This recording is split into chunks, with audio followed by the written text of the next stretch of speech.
Oh man. Oh man. Fuck.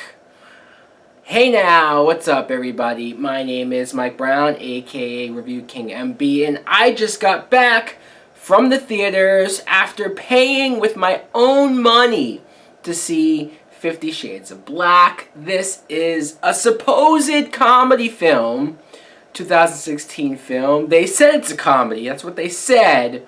It's more of a spoof parody film of the 50 Shades of Grey movie from last year, which is still gonna make more movies, I guess. So I hope this doesn't mean we're gonna get more of this type of movie. This was written, produced, and whatever the fuck by Marlon Wayans. He's back at it again, here to wreak some havoc. The plot of the movie is, come on, if you saw 50 Shades of Grey, or if you saw the trailer to 50 Shades of Grey, if you read the book, if you know anything about the plot of that movie, that's the plot of this movie. Again, it's a parody, it's a spoof, it's making fun of, I guess, what everybody's been making fun of with the 50 Shades of Grey movies.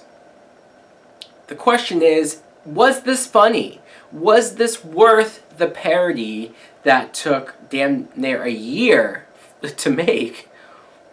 The answer is no. It was not funny. It was not worth the making. Marlon Wayans. Come on, dude. Come on. Look, I admit that I have not found you or any of your shit, your material, your supposed jokes, your solo movies especially, funny since White Chicks, and I didn't even like White Chicks. But ever since then, it's just been shit after shit after shit. And so was I looking forward to this? Was I expecting this to be a riot or a laugh out loud ride? No. No, no. And you might be wondering, well, why did you go and pay for this movie? Well, for one, there was no screening. I wonder why they did not screen this movie for me to go see for free like I usually do, so I don't have to waste my money and time. But this movie didn't get a screening, and I said to myself, well, I could wait till it comes out on DVD or whatever, but I said I want and I have to get this review done and over with.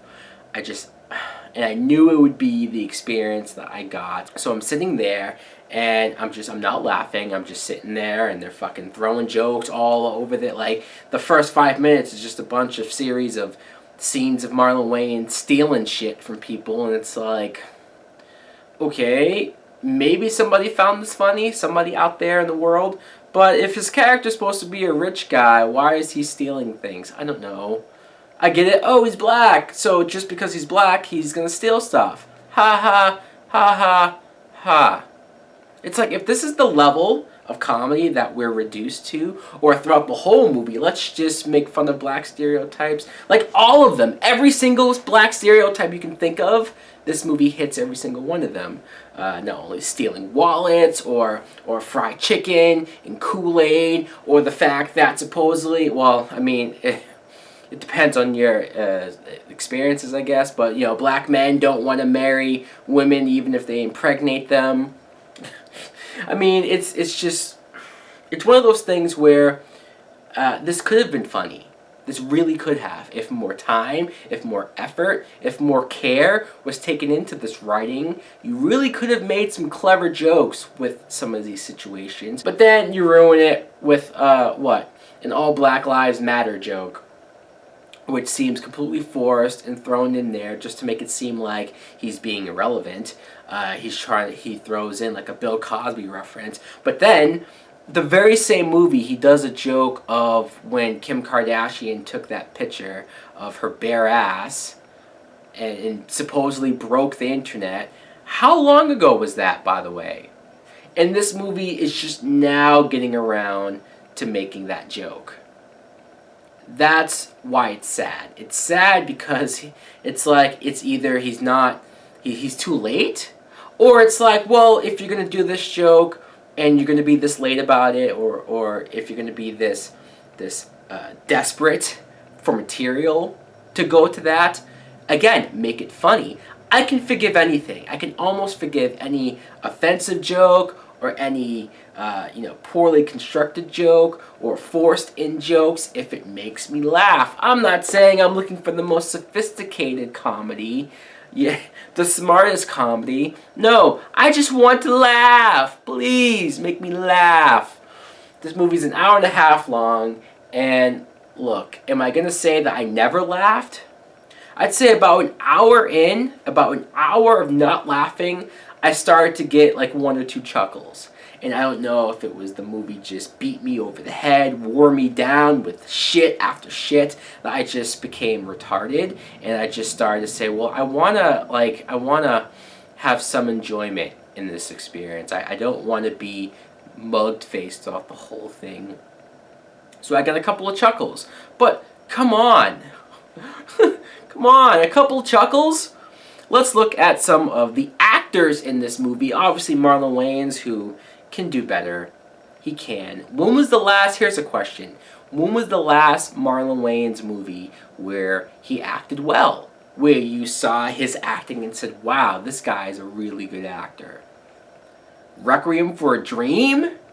16 years ago, by the way? Unless there's something else since then that you can point out and prove me wrong. The girl who plays the Dakota Johnson character, Kylie Hawk, I feel bad for her. I do, because she's just an actress who's probably trying to get her face out there, and she's forced to do some of this lame material, lame jokes, lame shit. I'm talking jokes where it's like, you probably saw this in the trailer, where her head gets stuck in the elevator, and it's like, okay, maybe, just maybe that could have been funny. It wouldn't have. But maybe it could have been funny if you did it once. Just the one time where her head got stuck and then you just move on. But no, you do it over and over and over again. Her head gets hit with it like 4 or 5 times.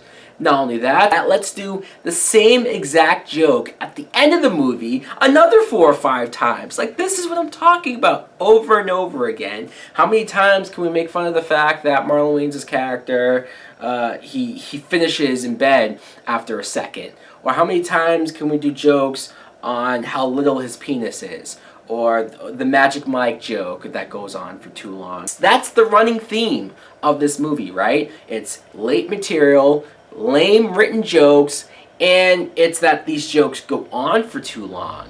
And maybe it's because he has the need to fill this running time of an hour and a half, so he needs to fill in the space. The other actors, you have Jane Seymour, who plays his mother.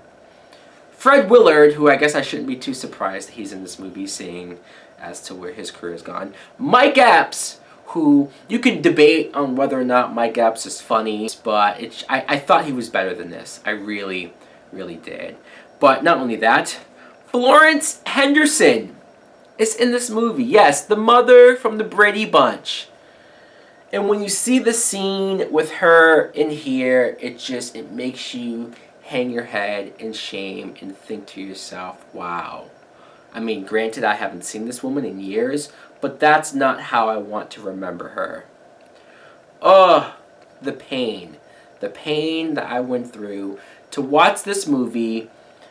Fuck this movie is what my rating is. I just saved you. I saved you the time, the money, and the effort. Do not see this movie. Do not. Don't support this man's bad habit of going out there. Look, I get it. He's making decent money, I'm sure, doing this bullshit. But he needs to do better. He needs to just once every 15 years, if that's all it takes. I want him to do a good movie. Please. Do just one good movie. Anyways, guys, let me know in the comments below if you too saw this movie or if you just thought it was bullshit and didn't see it. I don't care. Thanks for watching. Like, comment, subscribe. Later.